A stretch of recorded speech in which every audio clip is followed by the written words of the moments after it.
Ukraine, killing and injuring innocent civilians and destroying homes, schools, and other infrastructure. Let us be clear once again that these unjustifiable attacks serve as a grim reminder the words alone will not stop the war, only action will. We reiterate that such massive and indiscriminate attacks against civilian infrastructure constitute clear violations of international humanitarian law. Mr. President, Ukraine has already stated its agreement to a full and immediate ceasefire. It is now Russia's turn to demonstrate its true sincerity and political will, not just through words, but through concrete actions.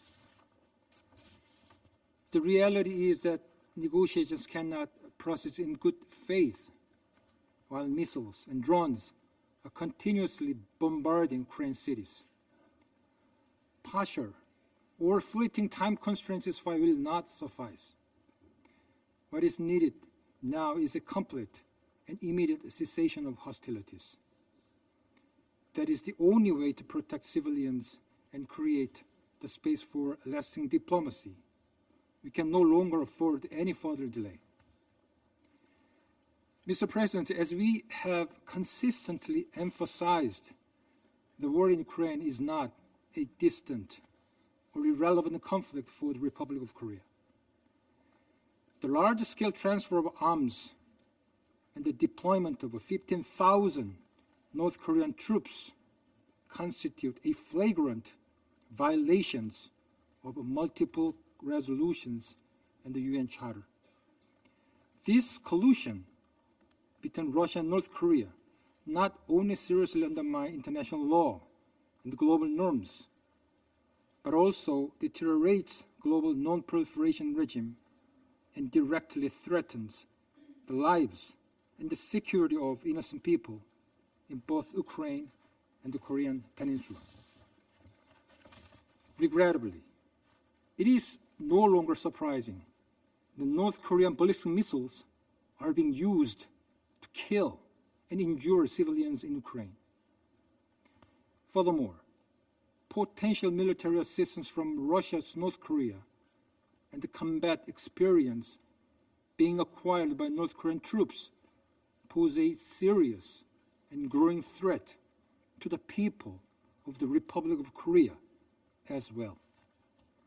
As such, the illegal military cooperation between Russia and North Korea, in blatant violation of multiple UN Security Council resolutions, must cease immediately. Mr. President, we urge all members of this Council to speak with one voice to demand an immediate and a full cessation of hostilities and to insist the negotiations proceed in a manner that upholds the UN Charter and the international law. The longer this war continues, the harder it will be to repair the damage to lives, to livelihoods, and to international peace. In this connection, we implore the international community to maintain the momentum needed to continue to push for an end to this senseless war, ensuring that both a ceasefire and peace are ultimately achieved. I thank you, Mr. President. I thank the representative of the Republic of Korea for his statement, and now I give the floor to the representative of Pakistan. Thank you, Mr. President. I thank Undersecretary General DiCarlo and Ms. Lisa Doughton for their insightful briefings. Pakistan remains deeply concerned by the devastating humanitarian and security consequences of the Ukraine conflict that has been raging for over 4 years now. Despite the hopeful momentum generated by diplomatic initiatives, including Security Council Resolution 2774, ceasefire understandings, and negotiations facilitated by the United States, Saudi Arabia, and Turkey, we are alarmed by the recent reports of intensification of hostilities. This escalation, marked by increased attacks on civilians and civilian infrastructure, undermines the fragile progress achieved through painstaking diplomacy. Mr. President, I would like to make the following 3 points in this context. First, the protection of civilians and civilian infrastructure is a fundamental obligation under international law, including the international humanitarian law. Pakistan deplores the targeting of civilians and civilian infrastructure under any pretext. All parties to conflict must uphold these principles without exception. Second, military means cannot resolve this conflict. Every day of continued hostilities deepens the suffering of civilians, distancing the parties further from a negotiated settlement. Pakistan reiterates its firm belief that only dialogue and diplomacy can deliver sustainable peace. Third, the fragile foundation of peace laid down by the diplomatic efforts needs consolidation. We welcome the direct talks between the Russian Federation and Ukraine, including agreements on prisoner exchanges, as steps in the right direction. However, these efforts are being overshadowed by the worsening situation on the ground. Diplomatic channels must not be abandoned in favor of escalation. Instead, the parties must redouble their commitment to dialogue, building on the existing frameworks to achieve a durable ceasefire, leading to a lasting solution. In this context, we take note of Russia's offer to hold a second round of direct negotiations in Istanbul and hope that the two sides could make further progress in bringing this protracted conflict to an end. Mr. President, Pakistan's position on the Ukraine conflict has remained clear and consistent. From the outset, we have advocated for an immediate de-escalation to prevent further loss of life, urged all sides to follow meaningful negotiations addressing mutual security concerns within the framework of the UN Charter, supported inclusive and constructive diplomacy involving key regional and international stakeholders to pave the way for a just and lasting peace. In closing, Mr. President, Pakistan reiterates its firm support for a peaceful resolution of this conflict. The alternative, a continued conflict with no end in sight, serves no one's interests. Pakistan stands ready to support all efforts towards a peaceful resolution anchored in the principles of the UN Charter, international law, the relevant multilateral agreements, and which addresses the legitimate national security interests of all sides. I thank you. I thank the representative of Pakistan for his statement, and now give the floor to the representative of the United States. Thank you, Mr. President. And I'd like to thank Undersecretary DiCarlo for her briefing, and thank Director Doughton for her intervention.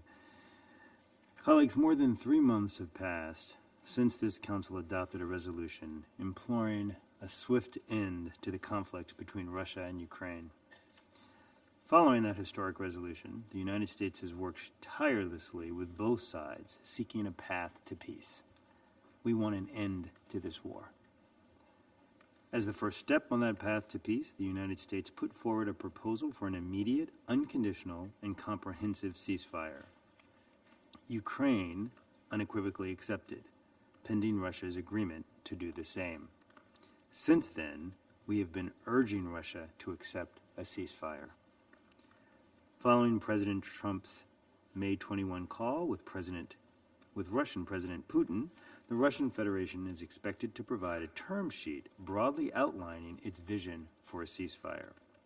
We will judge Russia's seriousness towards ending the war not only by the contents of that term sheet, but more importantly, by Russia's actions. On that note, we condemn Russia's decision over the past weekend to launch some of the largest missiles and drone strikes against Ukraine since the beginning of the war. This disregard for human life does not demonstrate a desire for peace. It must cease. On the other hand, the recent agreement by both Russia and Ukraine to exchange 1,000 prisoners is an indication of what might be possible. If both Russia and Ukraine are truly interested in peace, the United States will work with both parties, with European partners, and with the United Nations to help achieve that goal, beginning with a meaningful ceasefire. but we will insist the discussion of peace by both sides must be undertaken in good faith. If Russia makes the wrong decision to continue this catastrophic war, the United States will have to consider stepping back from our negotiation efforts to end this conflict. To be clear, in doing so, we would not be abandoning our principles or our friends. Rather, we would be recognizing Russia's refusal to work with us toward a desirable outcome. As President Trump has made clear, we want to work with Russia, including on this peace initiative and an economic package. There is no military solution to this conflict. The deal on offer now is Russia's best possible outcome. President Putin should take the deal. The alternative, continuing to wage the war, would not be in anyone's interest, including Russia's. Doing so would continue to damage Russia's economy, military resources, national security, and international reputation. Additional sanctions on Russia are still on the table. President Trump has emphasized from the beginning that this war was a strategic mistake and should never have happened. Time is not on the side of anyone who would prolong it. We will call on both Russia and Ukraine to make the difficult, historic decision to pursue peace. The responsibility of ending this war ultimately lies with them. If one side proves unable or unwilling to do so, it will own the consequences. Thank you, Mr. President. I thank the representative of the United States for his statement and now give the floor to the representative of Algeria. شكرا سيد الرئيس. أود بداية أن أشكر Thank you, Mr. President. At the outset, I would like to thank Ms. Rosemary DiCarlo and Ms. Lisa Dalton for their valuable briefings. Mr. President, لمن المؤسف أنه في حين تجلت في الأيام القليلة الماضية that بوادر انفراج للوضع في over the أوكرانيا past few days there من were خلال التئام signs أول اجتماع of لمفاوضات de-escalation in مباشرة Ukraine بين روسيا through the وأوكرانيا first direct negotiations منذ أكثر من between 3 Russia سنوات and Ukraine بهدف in وقف more than إطلاق 3 النار years. وإيجاد حل سلمي لإنهاء الحرب. And these negotiations were aimed at achieving a ceasefire and finding a peaceful solution to end the war between these two parties. It is regrettable that these recent hostilities once again have driven the situation towards confrontation. Ongoing military operations between the parties still pose a multifaceted threat. They pose a threat to civilians, including women, children, and the elderly, and they pose a threat to infrastructure, including social infrastructures and vital facilities. This undermines any diplomatic effort aimed at ending this protracted war. In this regard, we would reaffirm our full condemnation of attacking and targeting civilians and civilian infrastructure. This is a blatant violation of international law and of international humanitarian law. Mr. President, Algeria has always expressed its concern about the military escalation between the parties. That escalation has only led and will continue to lead to the loss of more innocent lives, and it will endanger the safety and security of civilians and will destroy vital institutions such as healthcare, education, and energy facilities, without mentioning the serious repercussions on the food and energy systems. This will continue to impact the entire world, particularly developing countries. Among these developments, Algeria renews its call on both parties to refrain from escalation and military confrontation and to put an end to human suffering and to fully adhere to the provisions of international humanitarian law. That law holds the parties responsible for protecting civilians. Algeria also reiterates its appeal to both sides to prioritize constructive dialogue and consultations and to focus efforts on advancing negotiations and improving opportunities for reaching consensus, while at the same time overcoming and removing obstacles hindering this process. Moreover, Algeria urges all parties to reject polarization, which will only widen the divisions and undermine mediation efforts. They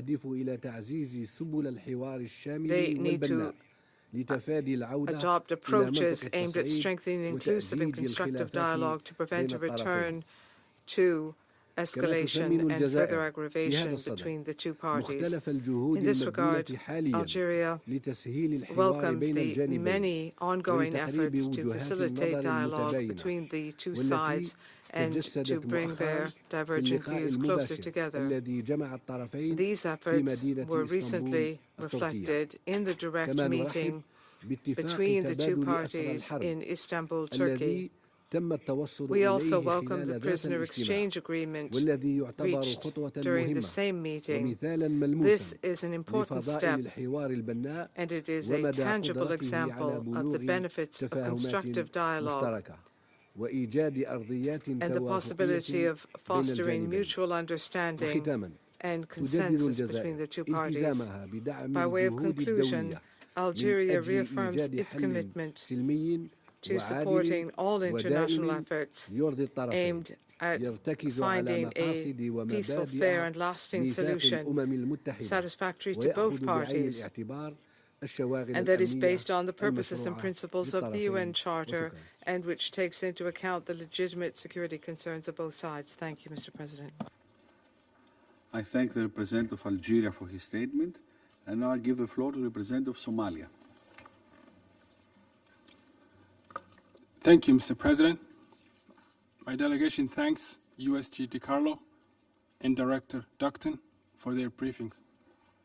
Mr. President, the current development serve as a reminder of the ongoing volatility in the region and the far-reaching consequences for civilian populations and infrastructure.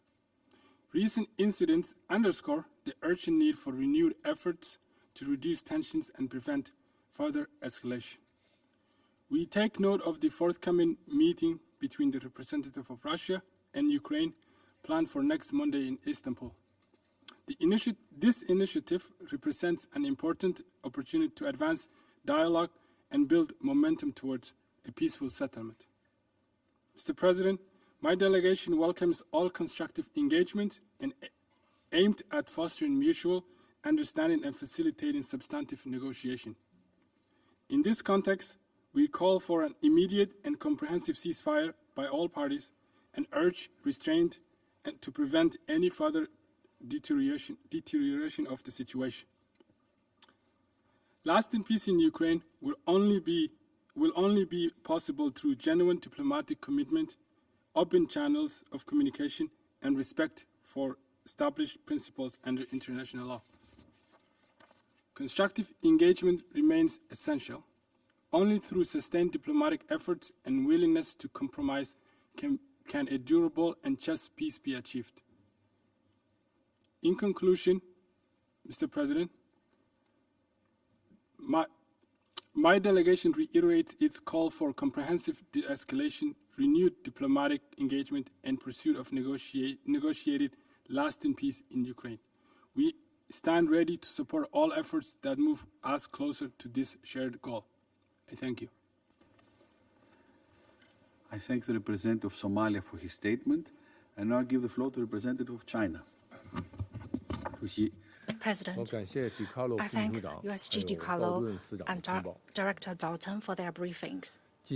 Recently, Russia and Ukraine held direct negotiations in Istanbul and reached consensus on the exchange of prisoners. The prisoner swap has now been completed smoothly, and Russia and Ukraine will soon hold a second round of direct negotiations. China welcomes these positive developments and supports all efforts towards achieving peace.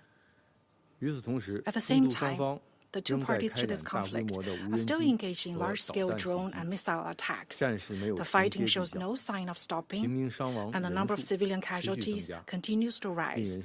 This pains our hearts and is deeply worrying. It fully shows that the Ukraine crisis involves complex dynamics and problems and cannot be resolved overnight. Here I wish to make 3 points. First, parties concerned to the conflict should demonstrate political will, maintain the momentum of peace talks, address the root causes of the crisis through dialogue and consultation, and reach a fair, lasting, and binding peace agreement acceptable to all parties concerned, so as to ultimately realize a political settlement. Second, parties to the conflict should real earnest abide by international humanitarian law and refrain from attacking civilians and civilian infrastructure under all circumstances. Both sides should make concerted efforts and take active measures to cool down the situation on the battlefield. Third, the international community, especially important stakeholders, should increase their reasonable cause for a ceasefire to end the fighting and for promoting peace talks, and should create a positive atmosphere and enabling conditions and provide necessary assistance to facilitate a political solution to the crisis. President, China's position on the Ukraine issue is consistent and clear. Since the start of the crisis, we have been calling for dialogue, negotiation, and a political settlement, and we remain fundamentally guided by the 4 principles put forward by President Xi Jinping.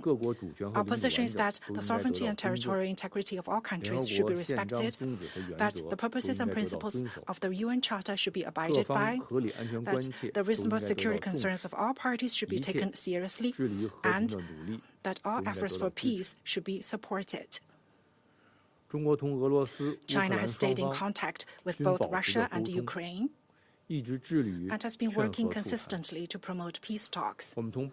China, together with Brazil and other countries of the Global South, initiated the Friends of Peace Group on Ukraine crisis, which aims at building international consensus and promoting peace efforts to facilitate a political solution to the crisis. On the 13th of May, China and Brazil issued a joint statement on the Ukraine crisis, supporting direct dialogue between Russia and Ukraine, and stating the expectation of the start of fruitful negotiations between the parties concerned to build greater consensus and realize a political settlement.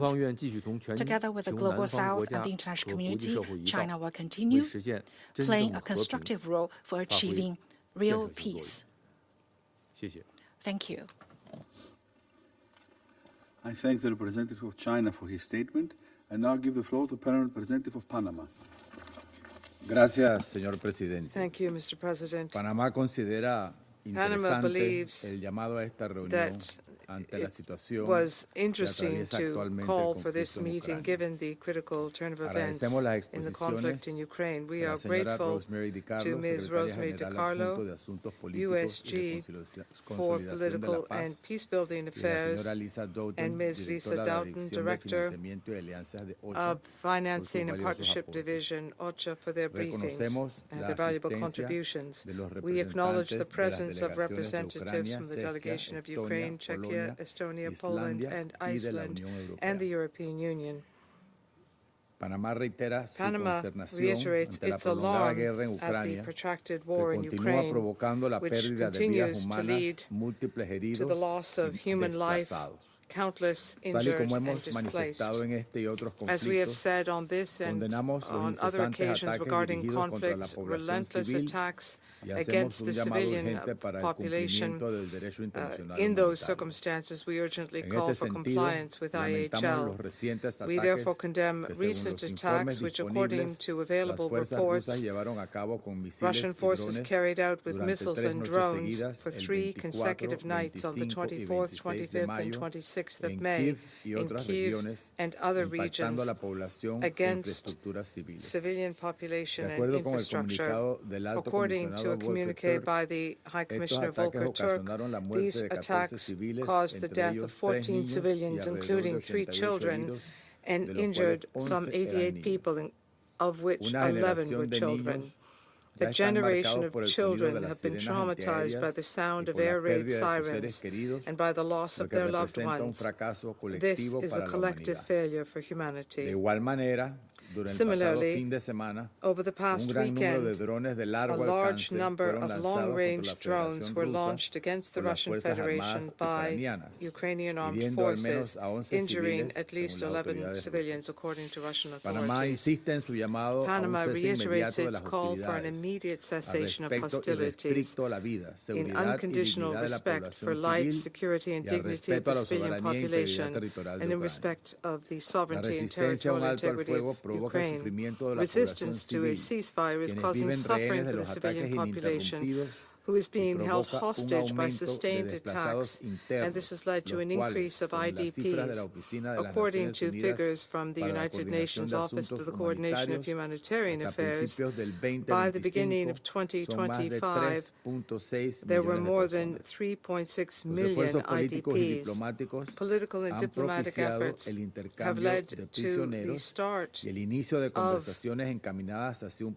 efforts aimed at talks towards a peace process. It is therefore essential to continue with diplomatic efforts and to create a climate of trust and ongoing dialogue, and to abstain from any actions which will perpetuate the conflict and jeopardize the opportunities for political settlement. Similarly, the ability to negotiate in order to find points of convergence demonstrated in the recent repatriation of prisoners of war is a practice which must continue, always in accordance with the principles of IHL. Mr. President, the repercussions of this conflict are felt as well on the global economy and supply chains, exacerbating the many crises we as developing countries face, and therefore the international community needs to support any initiative leading to a peaceful solution. Panama encourages the parties to choose diplomacy as the only possible way to understanding and a commitment to just and lasting peace in Ukraine, pursuant to the provisions of the UN Charter and international law. Thank you. I thank the Permanent Representative of Panama for his statement, and now give the floor to the Representative of Sierra Leone. Thank you, Mr. President. I also thank USG DiCarlo and Director Doughton for their briefings. We welcome the participation of the representative of Ukraine in today's meeting. Mr. President, as the conflict in Ukraine moves beyond day 1,190, it is essential that the Security Council remains actively engaged in efforts to forge a path towards peace and bring an end to the conflict, which continues to claim innocent lives and cause widespread devastation. In recent days, attacks on densely populated areas across Ukraine have resulted in at least 13 civilian deaths and 65 injuries, including women and children. Several regions in Ukraine remain particularly affected, with the period of 24 to 28 May reported to be the most intense assault since 2022. Drone attacks targeting areas in Russia, including Moscow, and also signal an alarming escalation. The indiscriminate use of long-range missiles and drones on both sides underscores a troubling development, not in line with the principles of international humanitarian law and the imperative to protect civilian lives. Sierra Leone remains deeply concerned by the continuing escalation of retaliatory attacks, even as diplomatic efforts are underway to secure a ceasefire. After more than 3 years of active conflict, it is increasingly clear that a military solution is unattainable. Only a negotiated ceasefire and a comprehensive peace agreement, one that takes into account the legitimate concerns of all parties, will offer a pathway to sustainable peace. The humanitarian consequences of the conflict have been devastating. Since February 2022, a conservative estimate puts the number of casualties at approximately 45,001, including over 13,134 killed. Children remain disproportionately affected, with more than 220 killed or injured between January and April 2025, and many subjected to mental and psychological trauma due to the persistent threat of violence and disruption of essential services, including education. We reiterate our call for the return of Ukrainian children who have been forcibly removed or separated from their families. We also note the recent statement by UN Women on the disproportionate impact of the conflict on women's lives and livelihoods, and we emphasize the need for women's full and meaningful participation in peace negotiations and recovery processes on both sides. Mr. President, approximately 12.7 million people in Ukraine require life-saving humanitarian assistance this year. We commend the bravery and dedication of humanitarian workers who continue their efforts despite ongoing risks. Sierra Leone deplores the killing of 2 humanitarian workers and the injury of 16 others during the months of March and April. The protection of civilians, including humanitarian personnel, must remain an essential obligation in accordance with international humanitarian law and the fundamental principles of human dignity. The widespread destruction of critical infrastructure, including healthcare, education, water, energy, and gas facilities, has deepened an already dire humanitarian crisis. The World Bank has estimated this year's damages at approximately $176 billion, with long-term reconstruction and recovery projected at around $525 billion over the next decade. In this regard, we join the call for sustained and increased support to the Ukraine Humanitarian Response Plan and the Ukraine Humanitarian Fund, noting with concern that recent funding shortfalls have led to the suspension of scaling back of essential humanitarian assistance. Mr. President, in light of the enduring and far-reaching consequences of this conflict, Sierra Leone urges all parties to recommit to meaningful ceasefire and peace negotiations. We acknowledge the efforts of the United States, European leaders, and regional actors who continue to facilitate dialogue aimed at the escalation. We also take note of the positive developments, including the recent exchange of approximately 1,000 prisoners of war and civilian detainees from both sides as a significant confidence-building measure. At this critical juncture, we call on both sides to prioritize peace and the well-being of their populations and engage in direct, high-level dialogue. We further urge the escalation of military activities, including the mobilization of troops along border regions. In conclusion, this Council must remain engaged in supporting the parties towards a comprehensive ceasefire and a stable peace, including in areas such as Black Sea, which is vital to global commerce. Our efforts must remain guided by the principles of the United Nations Charter and international law. Sierra Leone reiterates its call for full adherence to international law, particularly international humanitarian law, the protection of civilians and civilian infrastructure, the facilitation of unhindered humanitarian access, and renewed diplomatic engagement aimed at achieving a just and lasting peace. I thank you. I thank the representative of Sierra Leone for his statement, and now give the floor to the representative of Guyana. Thank you, Mr. President. I thank USG DiCarlo and OCHA Director Lisa Doughton for their updates, and welcome the participation of the representatives of Ukraine, Czechia, Estonia, Poland, Iceland, and the European Union in today's meeting. Mr. President, like clockwork, this Council knows that every month we will meet to discuss the situation in Ukraine. Some months, as many as 4 times. In similar terms, we have grown accustomed to expecting that the meetings will conclude, having not reached or gotten any closer to a solution. Yet each time we meet, we are briefed about the worsening situation as lives and livelihoods continue to be shattered. It is time that this cycle is broken and progress is made towards ending this war. The briefings highlight in very stark terms the dire humanitarian situation in Ukraine, a situation that has tragically worsened in recent weeks with drone and missile strikes.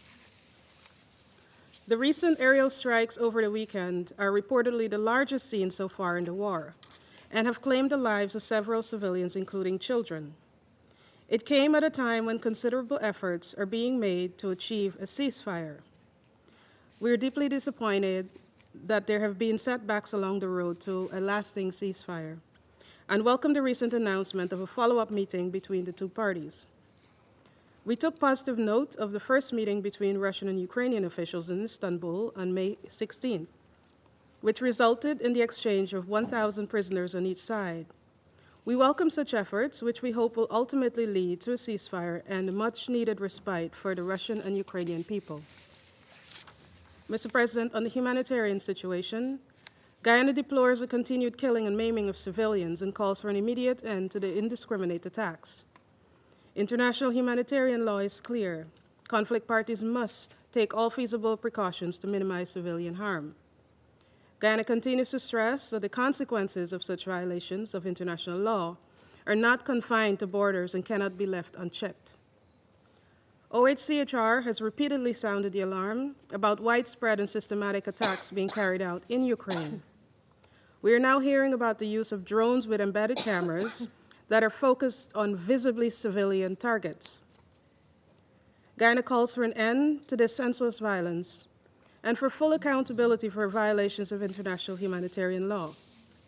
We also reiterate that central to achieving a permanent ceasefire in the current context is the need to reach an agreement on the immediate cessation of hostilities, unimpeded humanitarian access, including to the temporarily occupied territories, and the provision of necessary security guarantees inter alia. At this critical juncture, we urge the parties to remain focused and to avoid any missteps that could doom millions of Ukrainian and Russian citizens to even more bombardment and displacement. We remain supportive of all efforts aimed at bringing the parties together to achieving a lasting and sustainable ceasefire. We also urge this Council to engage constructively toward that end. 3 years on, it should be clear to all that there is no military solution and no winners in this war. Finally, we must all uphold our responsibility and, as custodians of peace and defenders of the UN Charter, work together to ensure that the protection of civilians, wherever they are. I thank you. I thank the representative of Guyana for her statement, and now give the floor to the permanent representative of the Russian Federation. Mr. President, we'd like to once again state for the record that we completely disagree with the Presidency's approach that is inviting delegations to today's meetings under Rules 37 and 39. Aside from Ukraine, there are 5 more delegations who have been invited. They're either NATO members or EU members or their allies. Every time these delegations spend at least half an hour of our precious time given the budget deficit at the UN, the very valuable time of the Security Council, so as to read out the same narratives with their zero added value, in addition to the representative of the EU. This situation is unacceptable, and responsibility for this falls squarely on the shoulders of the Presidency. Without a doubt, the European nations, when they hold the presidencies of the Security Council, are simply impossible to place the impartiality of the Security Council above bloc solidarity. This undermines our credibility and the value of our discussions. However, we are counting on European delegations, especially the main sponsors pumping the Kiev regime full of weapons. We hope they will also ask to speak tomorrow at the briefing we requested on the theme of European attempts to thwart the peace process surrounding Ukraine. We have a lot of questions, and we will be expecting answers. We aren't expecting answers, but we do harbor the hope that the EU will answer at least some of them, not as part of a staged EU-NATO event organized by them for their purposes, based on preparations made by Brussels. But, as called for here at the Security Council, as part of an interactive discussion as the entire international community looks on. Strategic sovereignty was lost long ago by our former European partners, and they are incapable of doing what I just asked for. President, the script of today's meeting is absolutely clear and predictable. This meeting, much like previous similar initiatives undertaken by our Western and of late European colleagues specifically, these meetings are convened not to resolve problems nor to bring the Ukrainian crisis closer to a peaceful settlement. The goal is to stop an image of a supposedly free and democratic Ukraine from being definitively deflated. Ukraine, which has the image of a victim of a so-called Russian aggression, an image which the European sponsors of the regime in Kiev are trying to keep afloat. They've been doing this for years now. They began creating this image long before Russia launched its special military operation in Ukraine. It's becoming increasingly difficult for London, Paris, Berlin and their satellites to blow up this propaganda bubble because the dictatorship in Kiev and the endeavors of the Kiev overstay princeling to cling to power at any costs, power he would lose if peace were to prevail, are patently obvious. The biggest fear of Zelensky are the elections when he and his sidekicks will have to answer for not keeping their promises about peace with Russia, not protecting the rights of Russian-speaking Ukrainians, respect for rights and freedoms in a country which he himself has turned into a concentration camp and a meat grinder.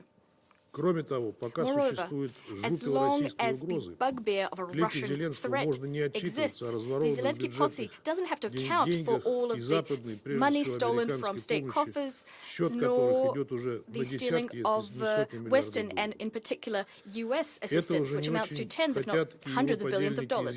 This isn't something Zelensky's European accomplices and the Biden administration want, those who have profited handsomely from the Ukrainian conflict. That's why the main objective of this group of militarists is to prevent the main shareholder, the U.S., from exiting the Ukraine anti-Russia geopolitical project. They want to prolong the war for as long as possible.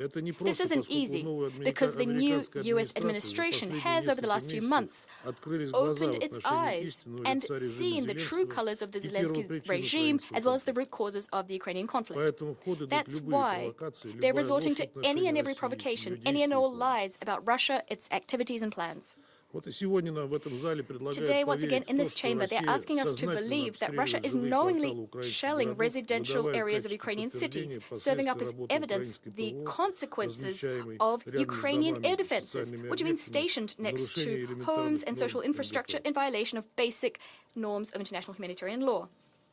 At the same time, what's being hushed up is the fact that our strikes target exclusively facilities linked to Ukraine's military-industrial complex, and we are successfully destroying or rendering these facilities inoperable.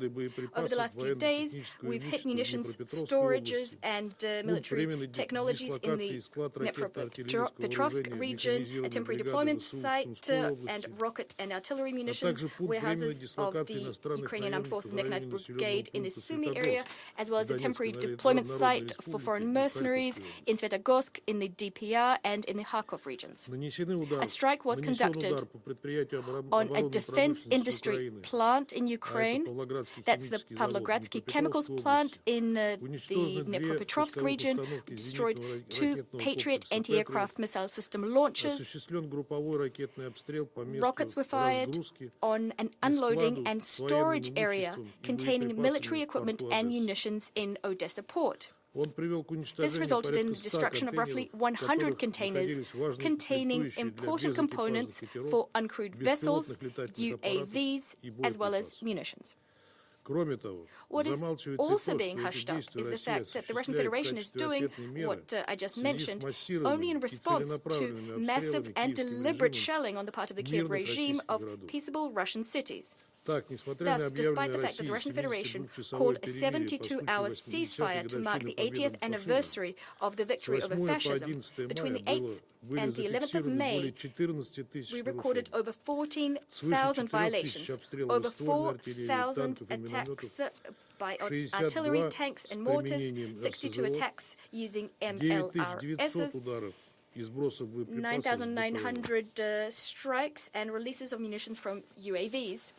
We recorded 5 attempts to break through Russia's state border in the Belgorodskaya and Kursk regions, as well as 37 attacks waged by the Ukrainian armed forces. In those 3 days, an aggression was waged by Bandera's followers, which claimed the lives of 6 Russian civilians and at least 17 people were injured. It's very telling that the most massive attacks by UAVs on civilian objects in Russian cities, including Russia, far removed from the front line, were waged by Kyiv after we saw nascent progress towards peace.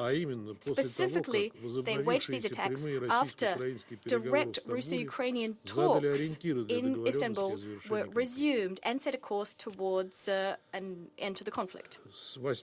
Between 8 p.m. on the 20th of May and 8 a.m. on the 27th of May, what was destroyed and intercepted is 2,331 UAVs launched from Ukraine, including 1,465 which were outside the area where we're conducting this special military operation. Regrettably, as a result, there were civilian casualties, including women and children. On the 22nd of May, due to an attack on the village of Pantelimonovka in the Donetsk People's Republic, 8 people were wounded. On that very same day, in the Vasilyevsk municipality in the Zaporizhia region, owing to a UAV strike, a woman died. She was born in 1990.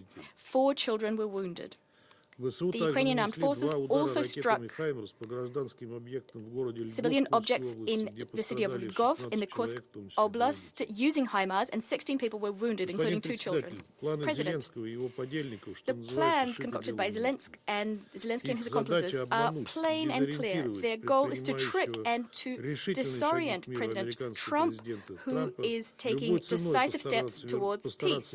At any cost, they want to return the United States, which has lost hundreds of billions of dollars helping Ukraine, to return the U.S. to an anti-Russian and Russophobic course. We will discuss their methods and tactics in detail tomorrow, which are aimed at undermining the efforts of Russian, U.S. and other regional mediators' efforts.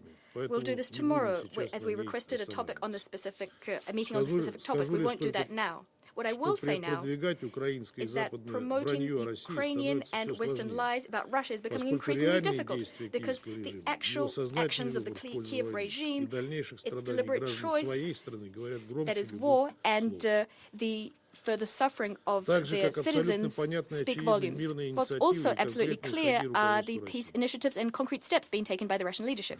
We intend to continue pursuing this course, as well as to continue a serious, direct negotiations process with Ukraine, which Ukraine itself suspended in April 2022, egged on by the British Premier Boris Johnson and like-minded Russophobes. The outcome of this process should be a decision, or rather a solution, which would reliably address the root causes of the Ukrainian conflict and the threats to the security of my country emanating from Ukraine.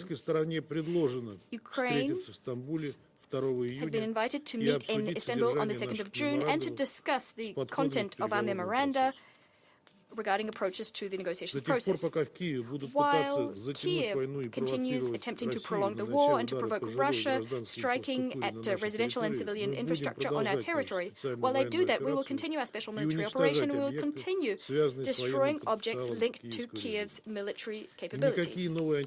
No new anti-Russian sanctions, nor deliveries of weapons to Ukraine, or any other hostile steps vis-à-vis Russia will be able to prevent the inevitable military defeat of the Zelensky regime. The ball is in Ukraine's court. Either peace following talks followed by peace, or the unavoidable defeat of Ukraine on the battlefield with different conditions for the conflict's end. I thank you. I thank the permanent representative of the Russian Federation for his statement. I shall now make a statement in my capacity as representative of Greece. I would like to thank Undersecretary DiCaro and OCHA Director Doughton for the detailed briefings. Colleagues, it has already been a month since the Council was last seized of the war in Ukraine. One would hope that in the meantime, peace talks under the US-led initiative would have borne tangible results. After all, the United States and Ukraine agreed to a full, immediate and unconditional ceasefire almost 3 months ago, and all parties to the war, including Russia, have declared their intention to achieve a peaceful settlement. Yes, this ceasefire still eludes us on Russia's responsibility. Instead of building on the promise of peace, there has been a continuation of deadly attacks in May, while noting that April, according to verified data of the Human Rights Monitoring Mission in Ukraine, becomes a deadly month not only for Ukrainian civilians in general since September 2024, but particularly for children since June 2022. As the UN humanitarian coordinator has stressed, across Ukraine, no place is safe. We echo the Secretary General's condemnation of the latest attack and join our voice with the overwhelming majority of the UN membership, which in multiple General Assembly resolutions have demanded the cessation of hostilities and the return to peace in full respect of international law and the UN Charter. Greece condemns any targeting of civilians and civilian infrastructure as a clear violation of the basic tenets of international humanitarian law and demands accountability for the perpetrators and justice for the victims. In this regard, we commend the role of UN agencies such as UNICEF for the multifaceted support to civilians and in particular to children, as well as the tireless efforts and courage of humanitarian workers who have also suffered increased casualties these last months. Colleagues, regrettably, peace efforts, culminating in the attempts at direct bilateral negotiation on May 16, did not produce any breakthrough. On the contrary, they have so far further confirmed Russia's intransigence. At the same time, the agreement for the largest exchange of prisoners of war and civilian detainees between the two sides since the start of the war is a welcome development and the only tangible deliverable of the negotiation. In closing, let me reiterate that Greece's stance through this 39th month of war has been principled and consistent in favor of international law, including international humanitarian law and the principle of the UN Charter. In that respect, we reiterate that a full, immediate and unconditional ceasefire should remain our first priority on the way to our ultimate goal of achieving, firstly, a permanent cessation of hostility, secondly, a just, comprehensive and lasting peace achieved through inclusive diplomacy in line with the UN Charter and international law that upholds Ukraine's sovereignty, independence and territorial integrity, and thirdly, security guarantees that will prevent the recurrence of war. I thank you. I resume now my functions as President of the Council, and I now give the floor to the representative of Ukraine. Thank you, Mr. President. I express gratitude to the Greek presidency for convening today's Security Council meeting, and thank USG DiCarlo and OCHA's representative, Ms. Doughton, for substantive briefings. Today is already the 1,191st day of Ukraine's resistance against the Russian Federation's illegal, unprovoked, and unjustified full-scale military invasion. Russia's aim remains unchanged: to subjugate Ukraine militarily, seeking control over our entire nation to further its imperialistic ambitions. Failing to achieve these objectives independently, it enlists support from authoritarian regimes such as the DPRK and Iran.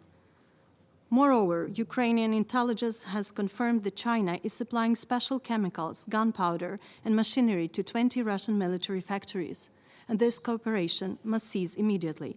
Ukraine continues to defend itself in full accordance with Article 51 of the UN Charter. We are grateful for the unwavering support of the European and American and other partners and allies, which bolsters our defense capabilities. Simply put, Ukraine did not initiate this war, nor do we desire its continuation today. On its part, Russia could end its aggression at any moment, but persistently rejects all credible paths to peace. Mr. President, Ukraine has consistently demonstrated commitment to diplomacy and remains open to any format that can yield tangible results.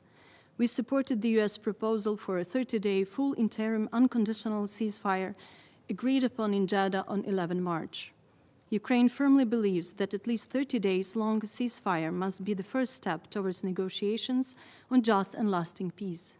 We reaffirmed this proposal multiple times, but Russia consistently refuses to accept it. Russia's actions clearly indicate its unwillingness for peace. On 20 April, despite media reports of Russia's alleged readiness for so-called Easter ceasefire, Russian forces carried out 1,882 shelling attacks, conducted 33 multiple-launch rocket system strikes, and deployed 957 kamikaze drones against Ukraine. Russia again declared solely through media channels its readiness for a ceasefire since 8 till 10 May. In practice, it launched 115 airstrikes, dropped 197 guided aerial bombs, carried out 12,100 shelling attacks, including 187 by multiple launch rocket systems, and targeted civilian infrastructure with 7,303 kamikaze drones. This is what Russia's so-called ceasefire entailed. On 10 May, Ukraine, alongside European leaders from France, Germany, Poland, and the United Kingdom, supported by the US and other partners, called Russia again to agree to a 30-day ceasefire. The collective will of Ukraine and its partners was clear. If the Russian Federation refused, robust sanctions would be imposed on Russia, particularly targeting the energy and banking sectors. Russia's response was to reject an unconditional ceasefire and instead demand direct negotiations with Ukraine in Turkey. We are not afraid of talks. We are for constructive talks. President of Ukraine Volodymyr Zelensky was ready for a personal meeting with Putin because only Putin decides the strategic issues of war and peace in Russia. Our president visited Turkey on 15 May, ready for a direct meeting, whether in Ankara or Istanbul. Putin, however, refused to attend, sending a low-level delegation lacking decision-making authority. Despite this, a high-level Ukrainian negotiating team, headed by Defense Minister Rustem Umerov, was ready to discuss the ceasefire. Notably, Russian delegation mostly consisted of the same individuals it had sent to Istanbul in 2022. This demonstrates that Russia has not altered its fundamental approach. Their goal is to transform the Istanbul meeting into a staged, hollow process reminiscent of the talks in 2022. It is not Ukraine or Western leaders who are undermining negotiations, as Russia claims. It is Russia that sends delegation with no decision-making mandate, effectively nullifying the prospects of diplomacy. The only positive result of the meeting in Istanbul is an agreed exchange of prisoners of war in the format 1,000 for 1,000, implemented on 23rd, 25th May. Overall, if one sets aside all Russian nonsense, pseudo-historical statements, provocations, and the like, the Russian plan to present the Istanbul meeting as a continuation of March 2022 has failed. This is a completely new dynamic. The conditions and realities are different now. In order to overcome the current diplomatic stalemate, there is a need for a meeting at the leaders' level, and President Zelensky has repeatedly reaffirmed his readiness to meet with Putin at any time and at any mutually agreeable location. We will continue to insist on an unconditional and complete ceasefire for at least 30 days as the only viable foundation for the success of any further discussions and steps. However, Russia is now trying to buy time in order to continue its war and occupy more Ukrainian land. It continues to intimidate and terrorize Ukrainian civilians by attacking the critical infrastructure and residential areas. All of this sends a clear signal. Russia does not desire to end this war and is neither willing nor ready for genuine negotiations. Russia's actions warrant full-scale pressure to limit its military capabilities and to push it toward real peace. The Istanbul meeting and its follow-up cannot and will not serve as an excuse not to increase pressure on Russia. On the contrary, it is proof of why such pressure is urgently needed. The strength of this pressure is inversely proportional to the Russians' willingness to be constructive and embark on a genuine peace process. Mr. President, the Russian Federation continues to escalate its brutal and systematic attacks on civilians across Ukraine. Day and night, Ukraine endures relentless waves of deadly drone and missile strikes. In May, their scale and intensity have reached unprecedented levels of devastation. On 24th and 25th May, the Russian Federation executed one of the largest combined assaults since the onset of its full-scale aggression, launching 83 missiles of various types and 548 drones against civilian targets across Ukraine. The attacks killed at least 12 civilians and injured dozens of others. In the Zhytomyr region, an airstrike on a residential neighborhood killed 3 siblings from one family: 8-year-old Stanislav, 12-year-old Tamara, and 17-year-old Roman. On 26 May, Russia launched its largest drone attack since the beginning of the full-scale invasion, using 355 attack drones, along with 9 cruise missiles targeting civilian areas, again killing and injuring civilians and damaging or destroying residential buildings and civilian infrastructure. In just these 3 days, Russia launched over 900 attack drones, along with ballistic and cruise missiles. Russian terror against civilians continues every single day. Today, Russia launched an airstrike on the village in the Zaporizhzhia region using guided bombs. The attack killed at least 2 civilians and injured 3 others. More than 50 homes are damaged and 5 were destroyed, and nearly 600 households lost electricity. These strikes lack military logic, and the aggressor state is gaining nothing. They are clearly intended to terrorize the civilian population, inflict widespread destruction, and reflect a blatant disregard for international humanitarian law and a profound contempt for diplomacy. They also represent a deliberate political decision, Putin's decision to continue his war of aggression.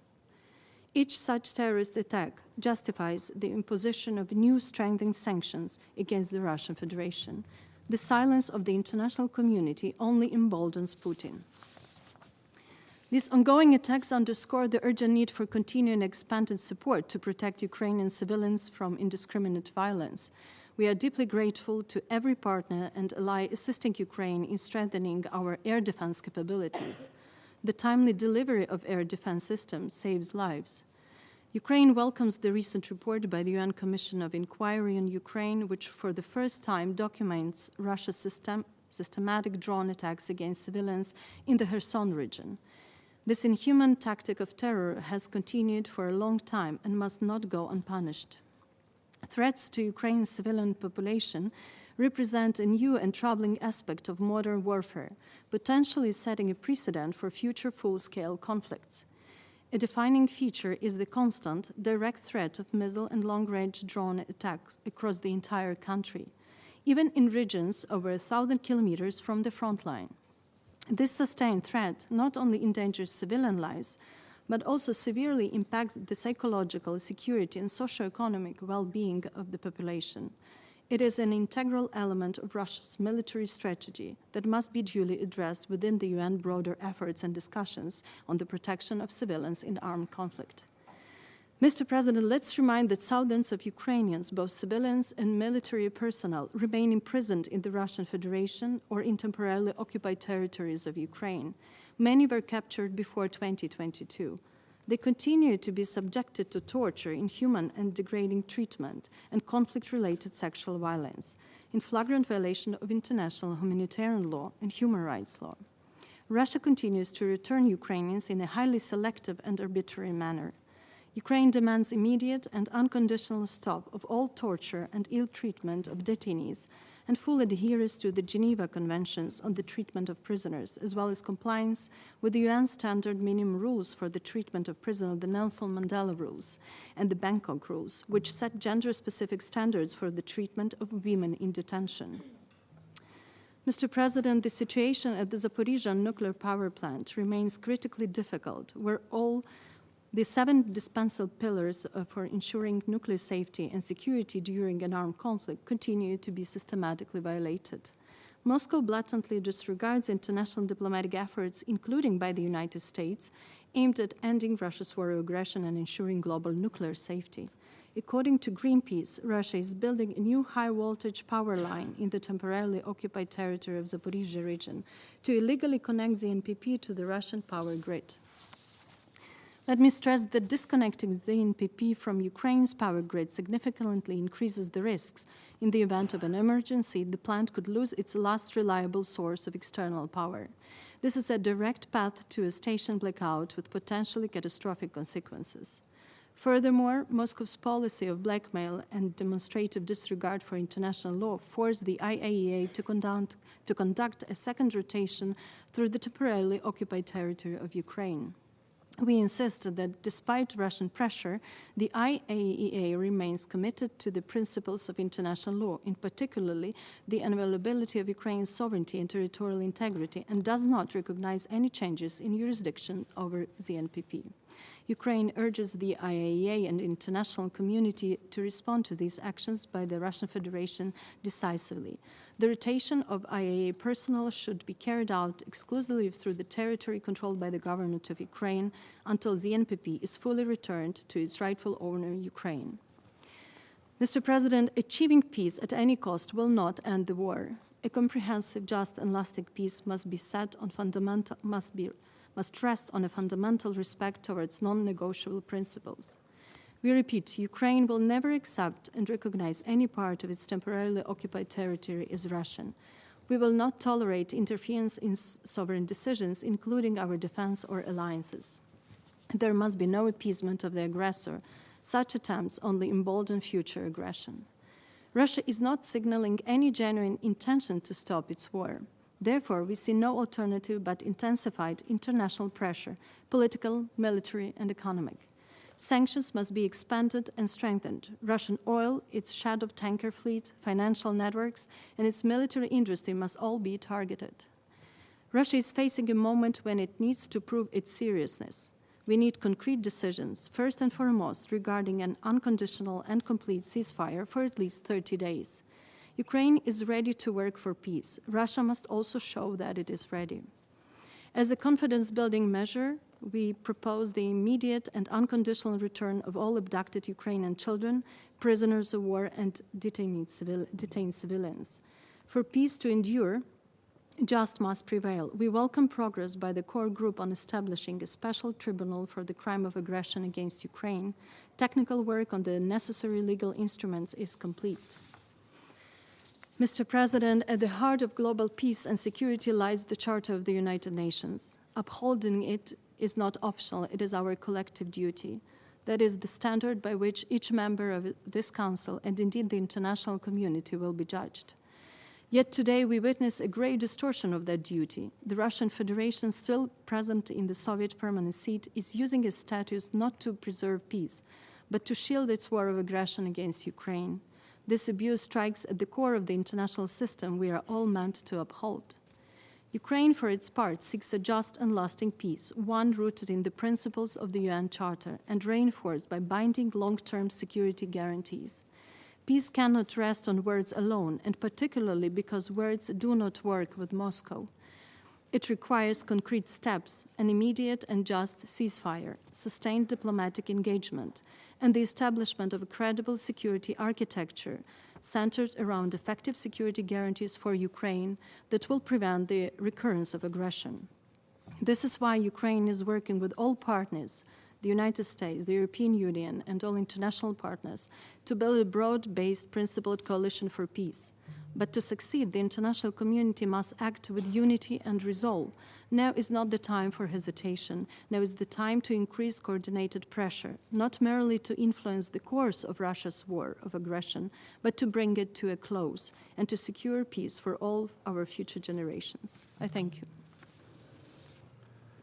I thank the representative of Ukraine for her statement, and now give the floor to the permanent representative of Czechia.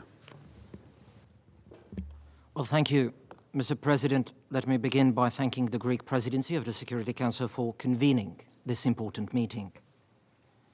We stand at a critical juncture, a moment that demands we decide whether the senseless killing and suffering of civilians in Ukraine shall continue, or whether we shall finally see an end to Russia's illegal and unprovoked invasion, now in its 12th year.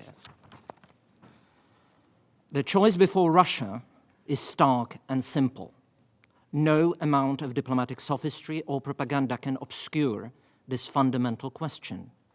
Is Putin's Russia prepared to end the death and suffering it has inflicted upon Ukraine? Ukraine has demonstrated its commitment to peace through actions, not merely words. President Zelensky has repeatedly stated Ukraine's readiness for an immediate, unconditional 30-day ceasefire and the commencement of talks to end this war permanently. No strings attached, no preconditions. Meanwhile, Russia continues to play for time. When Russia's president suggested direct talks, Ukraine's president accepted without hesitation, ready to meet his counterpart face to face. Yet, while Ukraine stretches out its hand, the Kremlin bides its time. I invite you to draw your own conclusions about who genuinely seeks peace and who perpetuates killing and suffering. The past several days have reminded us yet again of Russia's true intentions. We have witnessed the relentless escalation of aerial attacks against Ukrainian cities that kill innocent civilians, including children, and devastate civilian infrastructure with calculated cruelty. The time has come to end Russia's invasion of Ukraine. Czechia joins others in calling upon this Council and the wider international community to help create the conditions for a just and lasting peace in Ukraine, a peace that upholds the UN Charter and all relevant General Assembly resolutions. Ladies and gentlemen, peace cannot be dictated by the aggressor. Ukraine's sovereignty, territorial integrity, and right to choose its own future must be guaranteed. Mr. President, the path forward is clear. The choice is Russia's to make. The world is watching. End the invasion, respect international law, silence the guns, sit down at the table in good faith, end this now. Thank you, Mr. President. I thank the Permanent Representative of Czechia for his statement, and now give the floor to the Permanent Representative of Estonia. President, I have the honor to speak on behalf of the three Baltic states, Latvia, Lithuania, and my own country, Estonia. We align ourselves with a statement by the European Union. I would like to thank briefers for their valuable input.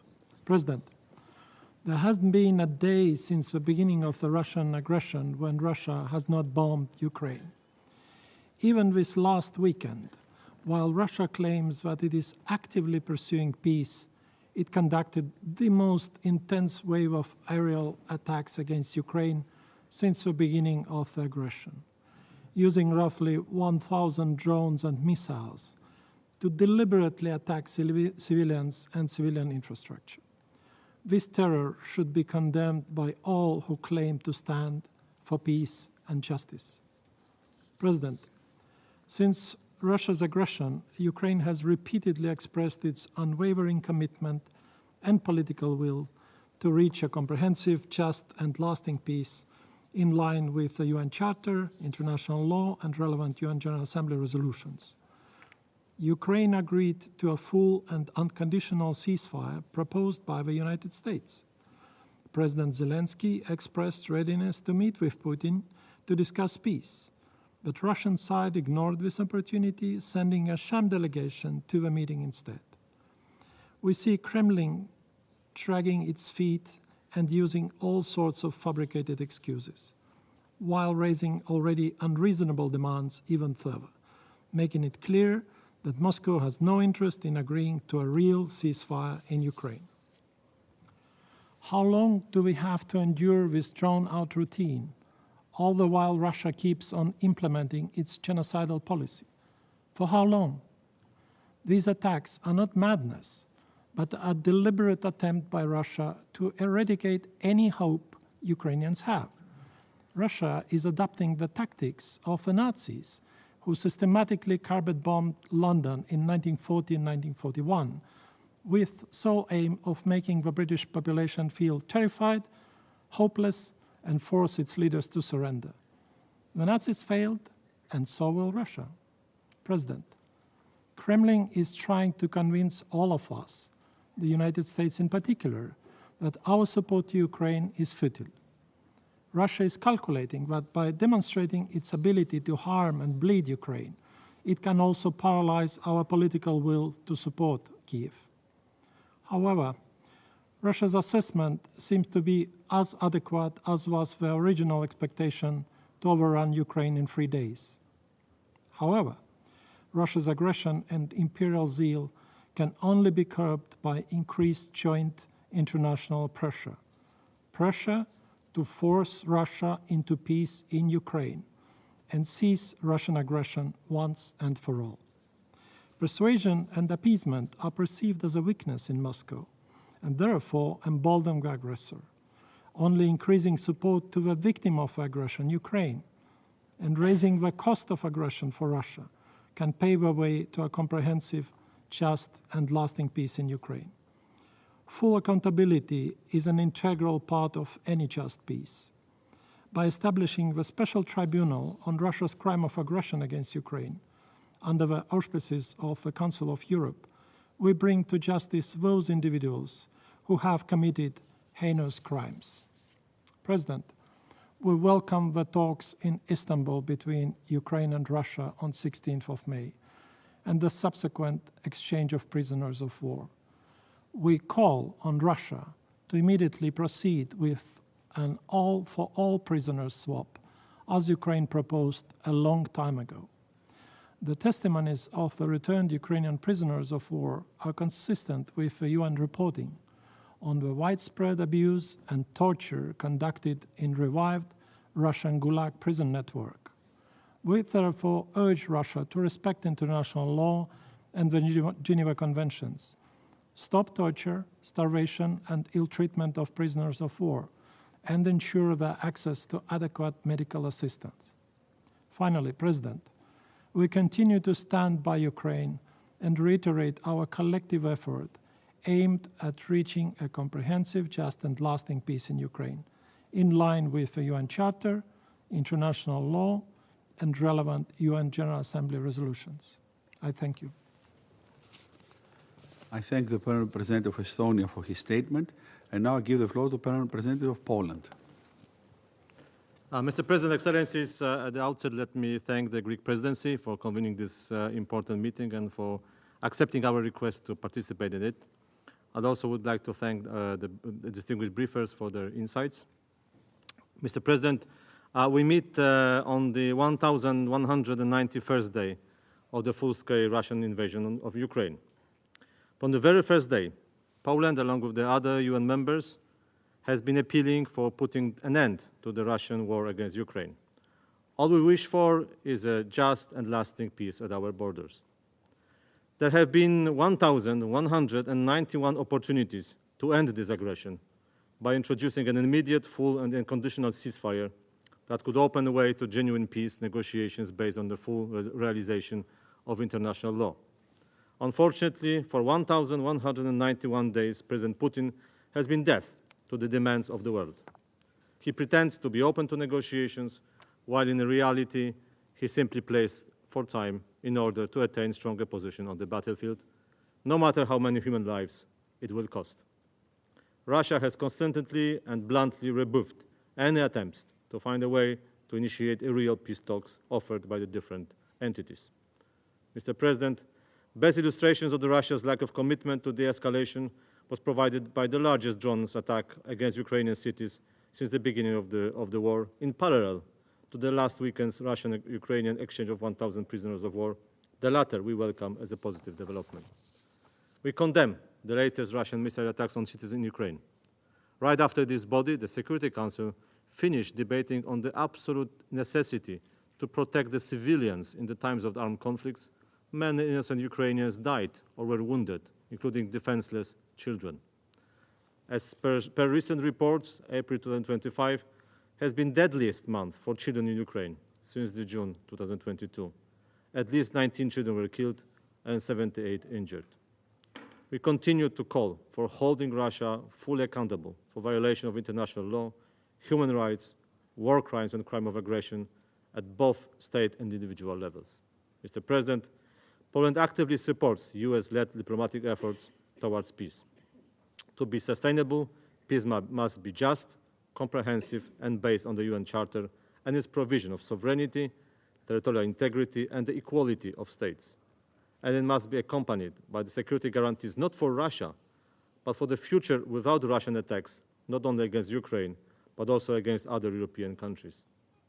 In conclusion, Mr. President, Poland will remain determined to continue a multifaceted support for Ukraine, including through financial, economic, humanitarian, and military and diplomatic means, for as long as it takes to help Ukraine exercise its inherent right to self-defense. Such resolve, in the face of the unprovoked and illegal invasion, remains a joint obligation of the international community. And I thank you. I thank the Permanent Representative of Poland for his statement, and now I give the floor to the Permanent Representative of Iceland. President, thank you for giving me the floor. I have the honor to speak on behalf of the 5 Nordic countries, Denmark, Finland, Norway, Sweden, and my own country, Iceland. Let me thank the briefers today for their substantive and solemn briefings. The Nordics have been stalwart supporters of the UN since its foundation. We are and always will be friends of the UN Charter, and we will continue to stand by it. Our common security depends on it. The General Assembly has repeatedly condemned Russia's blatant violations of international law, including the UN Charter. Russia will be held to account. No one wants an end to this war more than Ukrainians. We have joined Ukraine and international partners, including the US, in calling for a full, unconditional ceasefire, to which Ukraine has already committed more than 2 months ago. A ceasefire would end the suffering and allow for meaningful talks. It is now for Russia to reciprocate. Instead, Russia prevaricates. Instead, Russia continues to launch waves of attack on Ukrainian cities, which in the last 5 days have caused at least 160 casualties. Yet again, innocent children are paying the price for Russia's brutal war. The humanitarian coordinator in Ukraine has said that no place is safe. This is on top of many months of targeted attacks on civilian infrastructure, residential neighborhoods, and energy facilities. All this at enormous cost in lives and destruction of property, and with total disregard for Russia's obligations under international humanitarian law. Russia could end this war tomorrow. Instead, it continues to pursue maximalist aims. Russia has consistently claimed that there are so-called root causes behind its war against Ukraine, as if it were somehow forced to act. But this is a false narrative. Russia made a deliberate choice to invade a sovereign nation, an unprovoked act in blatant violation of international law. President, Ukraine and the Ukrainian people have shown themselves to have extraordinary reserves of courage to provide resistance. They have prevailed for over 3 years and 3 months. All peace-loving countries that value the rule of law, international law, including the UN Charter, must unite to support Ukraine's struggle, and there can be no justification for continuing material or political support to Russia. It must stop now. This war must end. Not only is Ukraine's freedom and independence at stake, the credibility and integrity of the international system and this very institution is at stake. The neo-imperial and colonial ambitions of Russia have no place in the 21st century.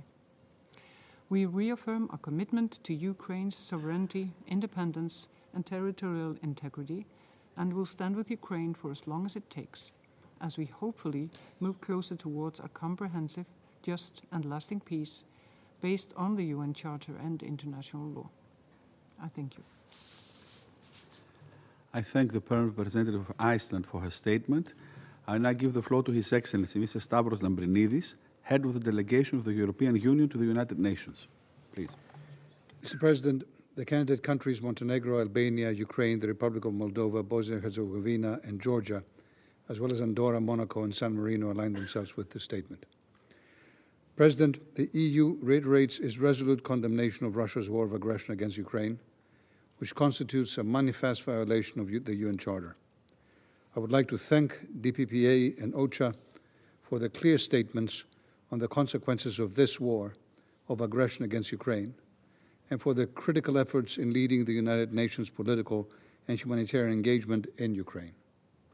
Colleagues, after countless Council meetings to address Russia's war of aggression against Ukraine, where we have each repeated our core concerns and messages time and again, we should all be able to agree on at least one thing now, that a full and unconditional ceasefire is what is needed now as a necessary condition for meaningful peace discussions.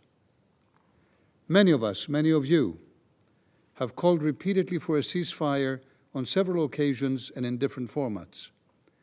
Many have done so while stressing the importance of an end to this war grounded in the UN Charter, international law, and respect for Ukraine's sovereignty and territorial integrity as applicable to all UN member states. Now is the time to make this a reality, end this illegal war and suffering, and achieve a comprehensive, just, and lasting peace in Ukraine in line with the UN Charter and international law. We welcome all efforts towards achieving such a peace. We, as Europeans, together with Ukraine, have been working tirelessly to this end. The European Union joins Ukraine, the United States, and other international partners in calling for a full, unconditional ceasefire of at least 30 days. This pause in hostilities would serve as a vital step towards reducing civilian suffering and allow for further exchanges of prisoners and the return of abducted children.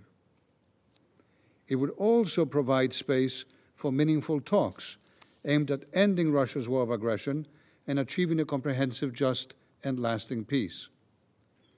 Ukraine has repeatedly demonstrated its readiness to accept a comprehensive and immediate ceasefire without preconditions, committing to such a step months ago. President Zelensky traveled to Turkey for direct talks with Russia's president, which unfortunately never materialized. As has been the case from the beginning of this war, it is now for Russia to show its own willingness to achieve peace. To date, it has not done so. Last weekend, it launched its largest attack on Ukraine's cities since the 2022 invasion, reportedly firing 355 drones and killing 13 people. The UN Human Rights Monitoring Mission has noted the increase in civilian casualties resulting from Russia's aggression over the past months. In April, at least 209 civilians were killed and 1,146 injured. Russia's campaign of systematic airstrikes against Ukraine's civilians and civilian critical infrastructure has not only not stopped, it has intensified. It violates international humanitarian law, undermines efforts for peace, and must finally stop now. Colleagues, we must all reiterate this message. All reiterate a continued support for Ukraine's independence, sovereignty, and territorial integrity within its internationally recognized borders under the Charter. The EU will continue to support Ukraine and its people for as long as it takes. The Council must exert full, principled, and effective diplomatic pressure for a full and unconditional ceasefire and for a comprehensive, just, and lasting peace in line with the UN Charter. We implore you to do so immediately. Ευχαριστώ, κύριε Πρόεδρε. Thank you, Mr. President. I thank His Excellency Mr. Lambrinidis for his statement. There are no more names inscribed on the list of speakers. The meeting is adjourned. But don't go very far away. Stay in the vicinity, please.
The 9,925th meeting of the Security Council is called to order. The provisional agenda for this meeting is the situation in Libya. The agenda is adopted.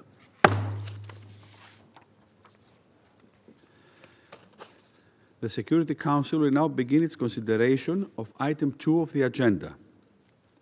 Members of the Council have before them document S/2025/333, the text of the draft resolution submitted by France and Greece.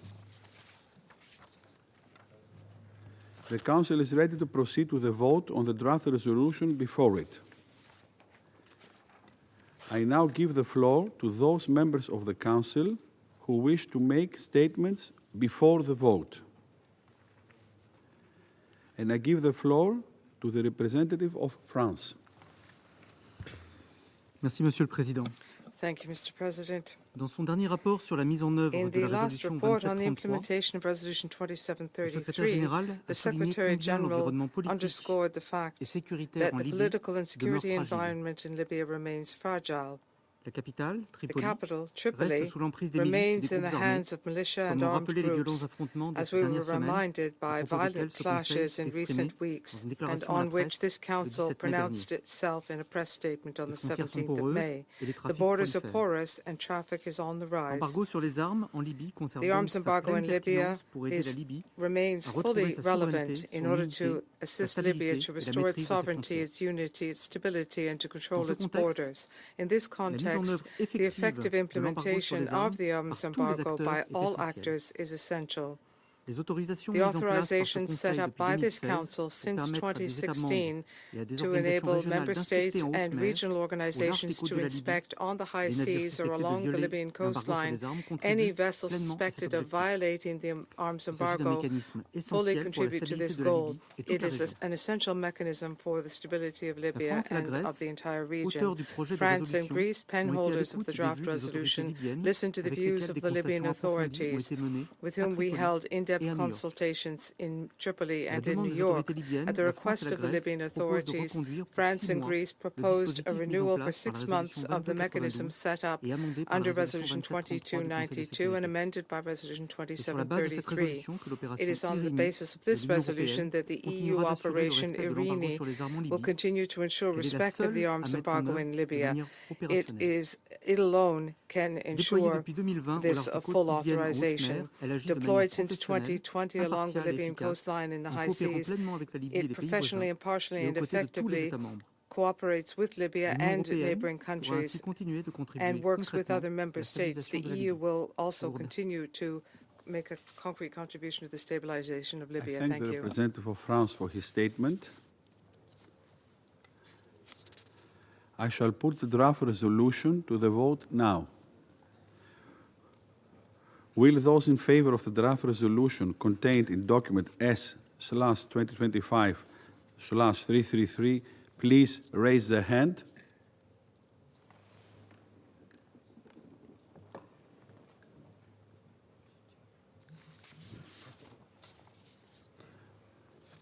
Those against?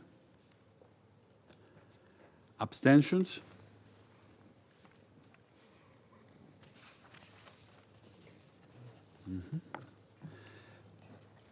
The result of the voting is as follows: 13 votes in favor, 0 votes against, 2 abstentions. The draft resolution has been adopted as Resolution 2780 of 2025. I now give the floor to those members of the Council who wish to make statement after the vote. I give the floor to the permanent representative of Somalia. Thank you, Mr. President. I have the honor to deliver this statement of position on behalf of A3+, namely Algeria, Guyana, Sierra Leone, and my own country, Somalia. Mr. President, the A3+ voted in favor of the resolution, S/2025/333, agreeing to a technical rollover of 6 months of the authorization set out in Resolution 2733 of 2024 to implement the arms embargo related to Libya. We take note of the report of the Secretary General highlighting the activities of the Operation Irene during the reporting period, which included over 2,000 haulings and 2 interceptions. A3 Plus expresses concern that despite the efforts of Operation Irene, the arms embargo remains ineffective.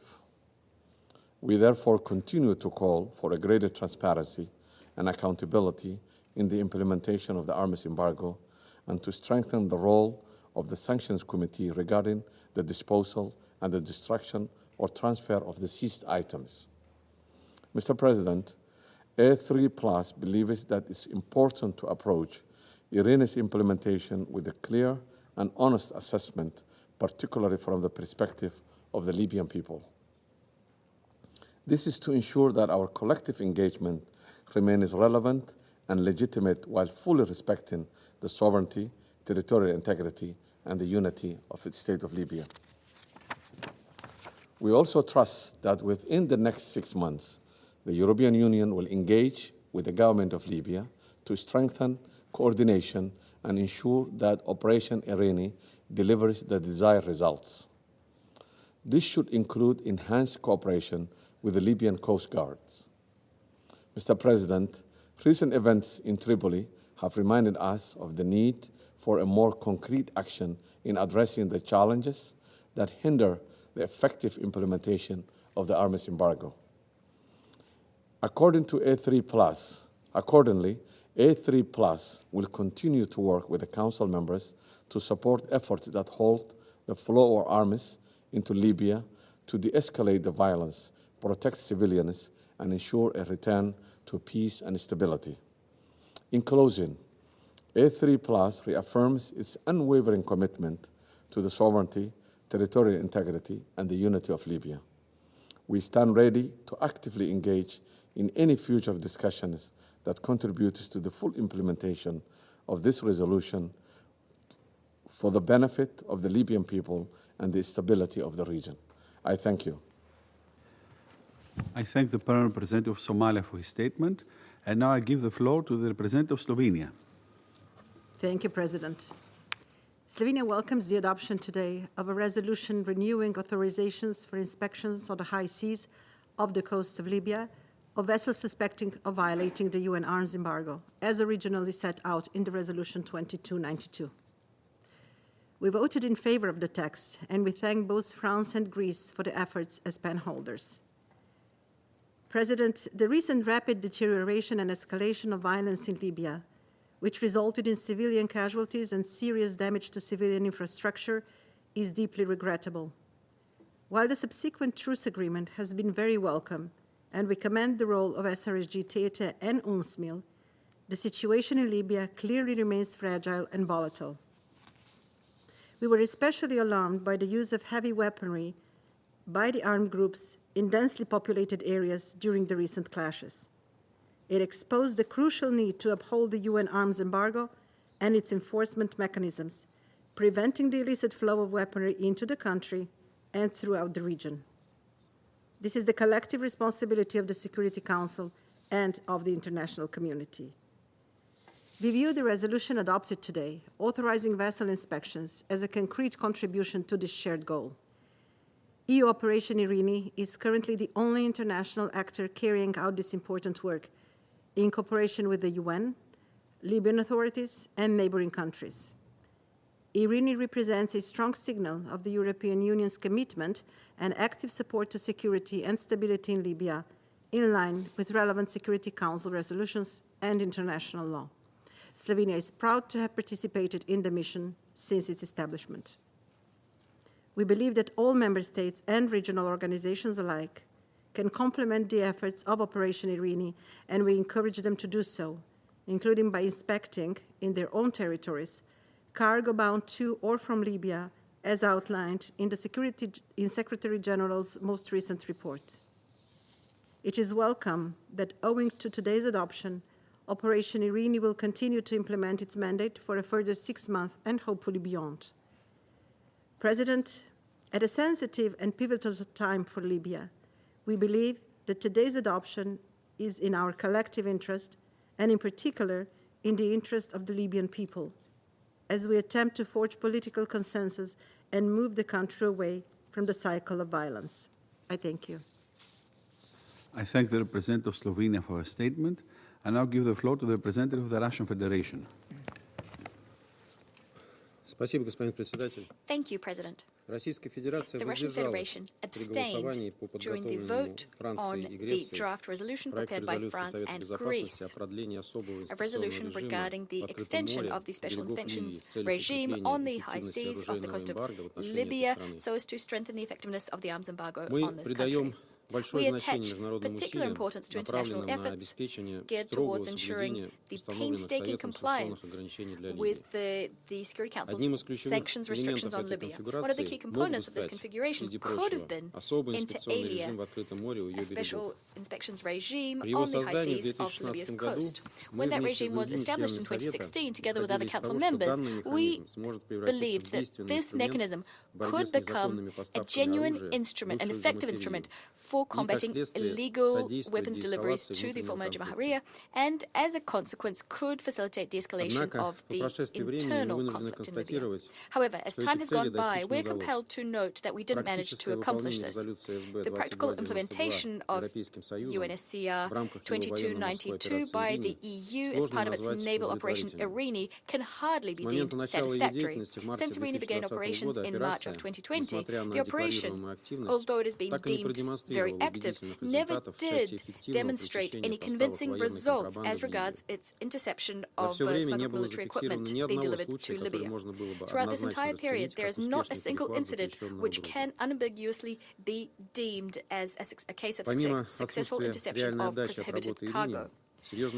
Aside from the lack of concrete results from Irene, another cause for concern is its methods. It's completely unacceptable that the EU has shown itself to be high-handed as regards the definition of where patrols take place and which vessels are inspected. There are many abuses during inspections as well. We note the non-transparent activities of Irene, including as part of its engagement with Sanctions Committee 1970.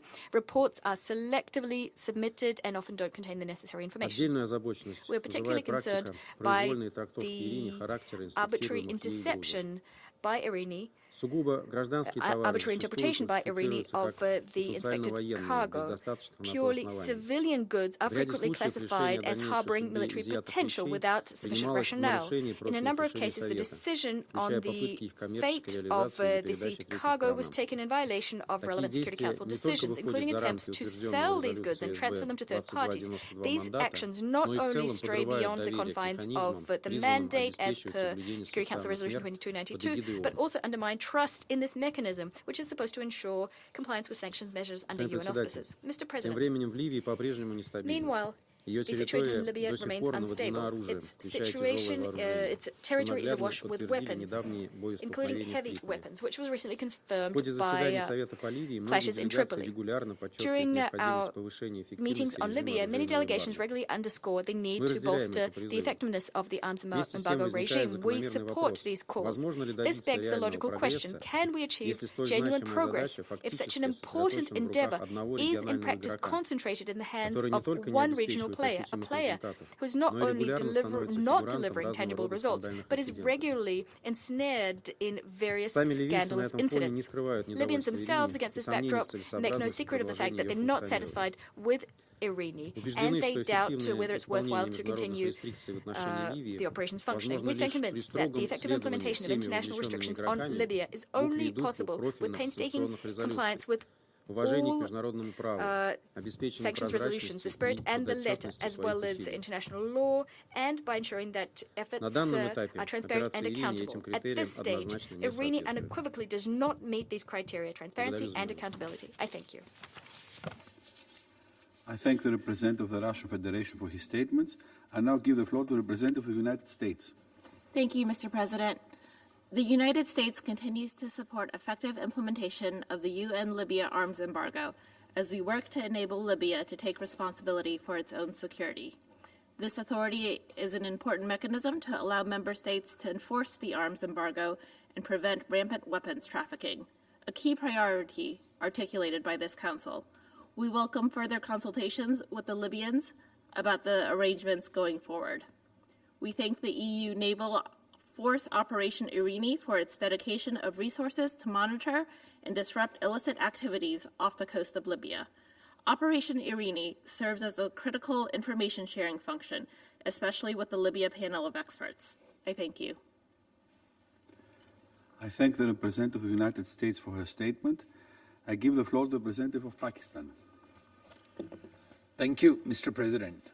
Pakistan has voted in favor of the resolution, providing a technical rollover of the provisions contained in Resolution 2733, as we believe that the extension will provide an opportunity to address the existing concerns on the implementation of the arms embargo and to ascertain if the sanctions regime merits renewal or alternate Libyan-led mechanisms are required to be identified for the future.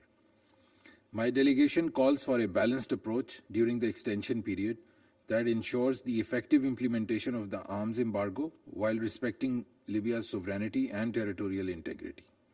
We strongly advocate close coordination and collaboration with the concerned Libyan institutions and authorities, as well as other relevant parties. Pakistan also believes that capacity building and training of the relevant Libyan departments will contribute to the more effective implementation of the arms embargo while preparing them to undertake such operations independently in the future. Moreover, the Security Council Sanctions Committee should take the lead in implementing the arms embargo, particularly on matters related to the disposal of any seized items, ensuring that measures are implemented transparently. In conclusion, as a brotherly country to Libya and its people, Pakistan reaffirms its firm commitment to Libya's sovereignty, independence, territorial integrity, and national unity. We will continue to contribute positively to the United Nations efforts to promote peace and stability in Libya. I thank you, Mr. President. I thank the representative of Pakistan for his statement and now give the floor to the representative of China. President, China abstains from the vote on the draft resolution, and I wish to make the following points. Arms embargo imposed by the Security Council is an important measure for the maintenance of security and stability in Libya and the region. China has always called on all parties to strictly implement the Security Council resolutions and work together to curb the illicit trafficking and proliferation of arms. In recent years, the EU, in accordance with the Security Council Resolution 2292, has made efforts and contributions by carrying out Operation Irini to monitor the implementation of arms embargo on the high seas off the coast of Libya. However, at the same time, a number of parties, including the country concerns, have expressed increasing reservations about the effectiveness of Operation Irini. Many council members have voiced their concerns on how the seized contraband items are disposed of.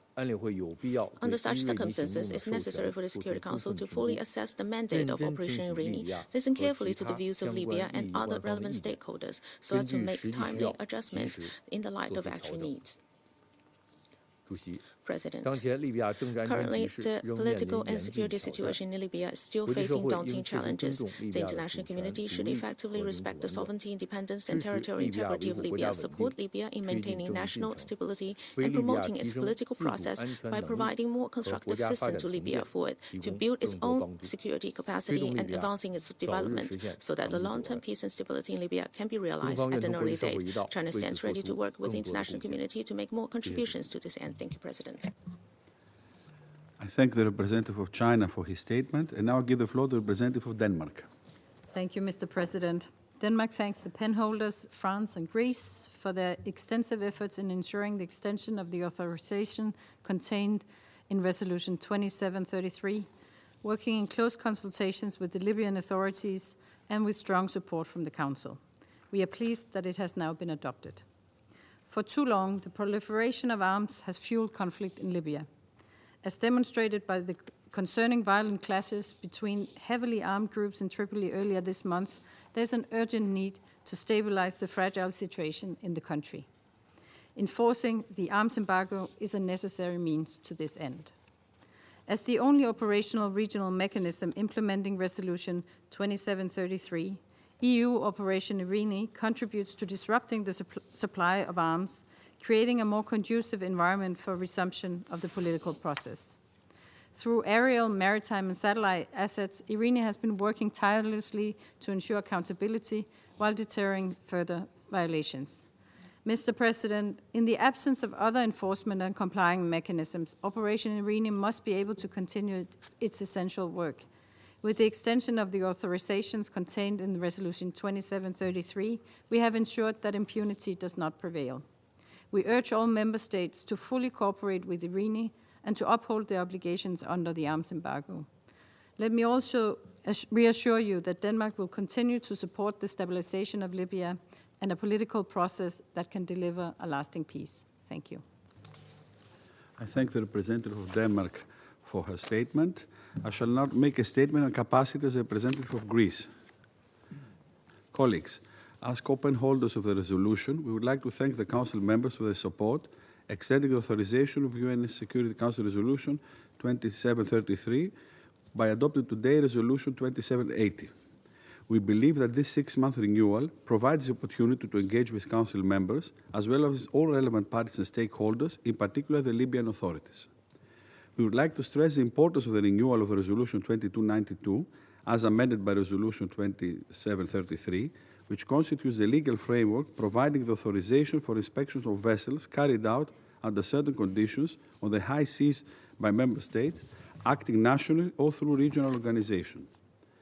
As stated in the Secretary General's report, it remains critical that the arms embargo, combined with the authorization set out in Resolution 2292 of 2016 and 2733 of 2024, be strictly implemented in a comprehensive manner to prevent illicit transfers by air, land, and sea. The latest developments in Libya are a testament to the importance of maintaining this important legal framework. We therefore support all actions which are conducive to strengthening the effectiveness of the UN arms embargo on Libya. Operation IRINI, as an impartial and unique instrument, provides a deterrence effect against arms smuggling and serves as an important tool which concretely and effectively contributes to the implementation of the UN arms embargo on the international efforts for peace and stability in Libya. I thank you. I resume now my functions as the President of the Council. I see there are no other names inscribed on the list of speakers. The meeting is adjourned.